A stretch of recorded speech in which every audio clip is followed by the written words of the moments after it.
جای برای شنیدن و شنیده شدن. رادیو مهر، ارمغان امید و آینده.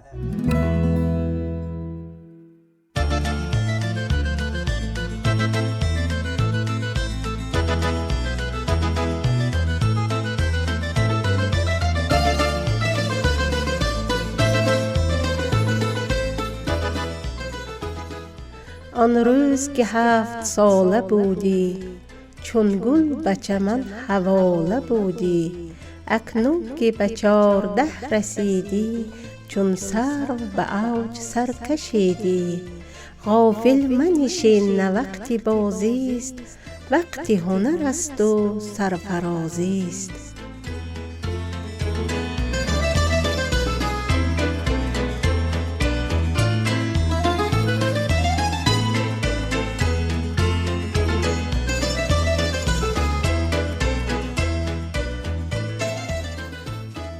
سلام بر شما همدیاران عزیز و شنوندگان رادیو مهر.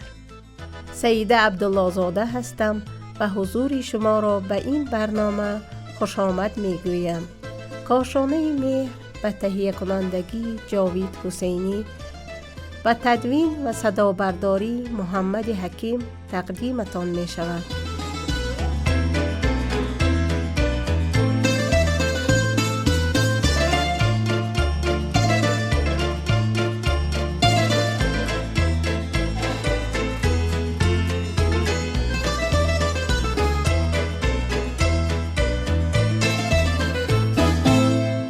در برنامه گذشته در مورد تربیت کودک تا سن 7 سالگی با شما صحبت داشتیم و باید یادآور شویم که در آن برنامه گفتیم که اولا در تربیت کودک از تلویزیون گرفته تا مکتب و محله، همسایه و دوست همه تأثیر گذارند و نیز اشاره داشتیم به این که روایت اسلامی تربیت کودک را به 3 مرحله تقسیم نموده است که بر این اساس کودک در 7 سال اول آزاد گذاشته می شود و در 7 سال دوم به او ادب آموخته می شود و در 7 سال سوم به خدمت گرفته می شود.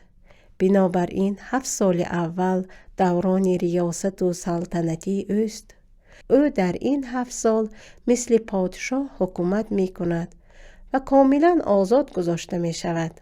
در این دوران باید پیش از همه به کودک بیشتر اظهار محبت کنیم، زیرا او بیشتر به محبت پدر و مادر و اطرافیانش احتیاج دارد.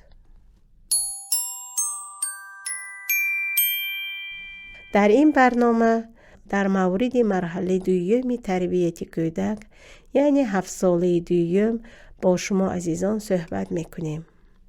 7 ساله دوم زندگی که از 7 تا 14 سالگی در بر میگیرد.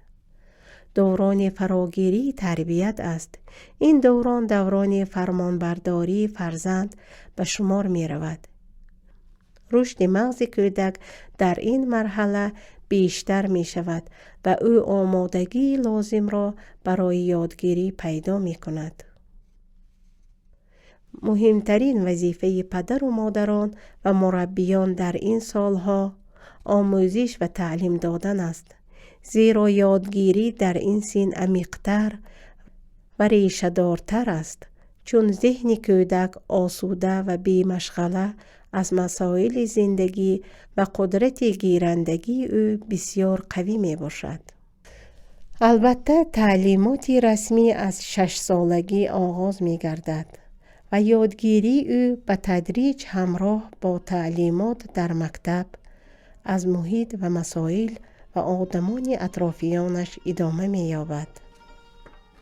این دوران برای تعلیم دینی نیز بسیار مؤثر است.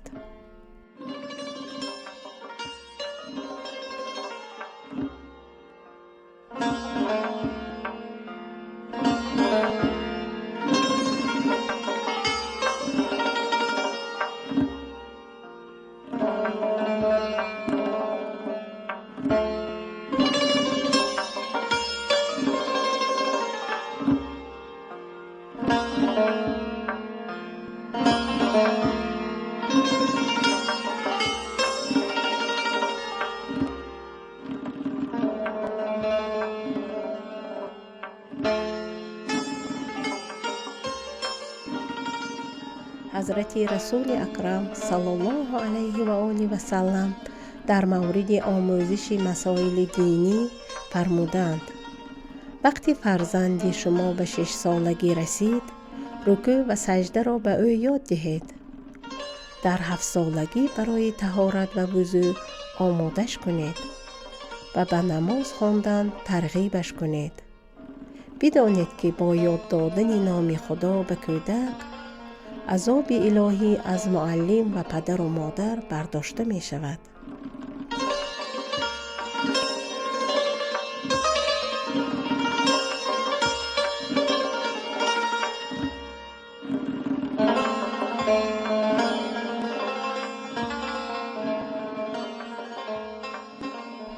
مسئله بعدی در این دوران اهمیت دادن به تعلیم فرزند در زمینه‌های هنری، ورزشی و مهارت‌های اجتماعی است. بهتر است در این دوران استعدادهای درونی کودک را کشف نموده و این استعدادها را در او پرورش دهید. در آموزه‌های دینی آمده است که به فرزندانتان اسب سواری، شنا و تیراندازی را یاد دهید. این چنین در روایت تاکید شده است که باید به فرزند آداب و روش‌های مفیدی که در زندگی به کار می آید یاد داده شود. و یاد داشته باشیم که فرزند ما برای دوره غیر از زمان ما باید آماده باشد. زیرا او در زمان خودش زندگی خواهد کرد که با زمان ما تفاوت‌های خواهد داشت. زندگی اجتماعی سالم زمانی به وجود می آید که شخصیت کودک پرورش یافته باشد و کودک از اعتماد به نفس برخوردار گشته باشد. یکی از مهمترین مسائل در این دوران اهمیت دادن به پرسش‌های کودک است، زیرا در این مدت پرسش‌های کنجکاوانه آن بیشتر می شود و پرداختن به پرورش قدرت تخیلی کودک نیز از طرف متخصصان تربیت بسیار سپارش شده است که این کار باعث رشد ذهنی او می گردد. بیان پاسخ ساده و روشن به سوالات، قصه گویی، خواندن داستان‌های ساده و آموزنده و مشارکت دادن آنها به کارهای خانواده از جمله روش‌هایی است که در پرورش ذهنی کودک بسیار تأثیرگذار است.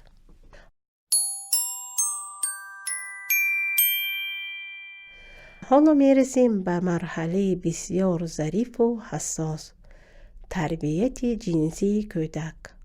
بله، مسئله مهمی که باید در 7 سال دوم به آن توجه داشت. همدیاران گرامی، به دلیل اهمیت موضوع در برنامه‌های بعدی در مورد تربیت جنسی کودک مفصل‌تر صحبت می‌کنیم و امیدوارم همه ما و شما پدر و مادران خوبی برای فرزندانمان باشیم.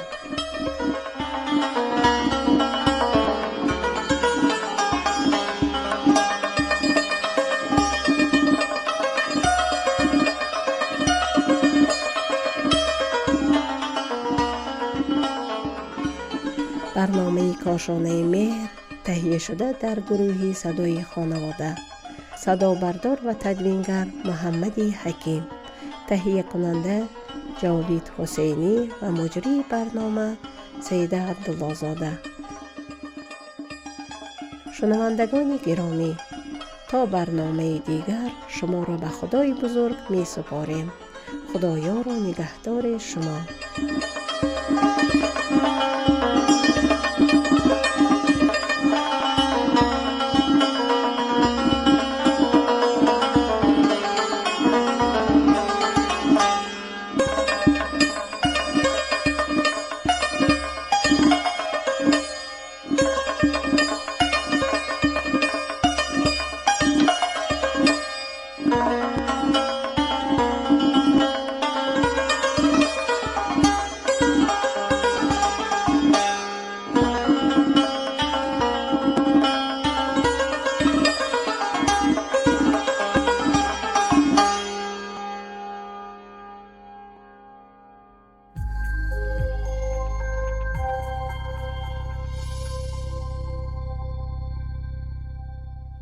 برای دریافت پادکست های بیشتر و برنامه های متنوع رادیو مهر، ارمغان امید و آینده می توانید با واتساپ ما با شماره +90 531 623 0676 پیام دهید و با ما در ارتباط باشید. اینچنین در کانال یوتیوب و فیسبوک رادیو مهر آبونه شده و ما را همراهی کنید. www.radiomehr.org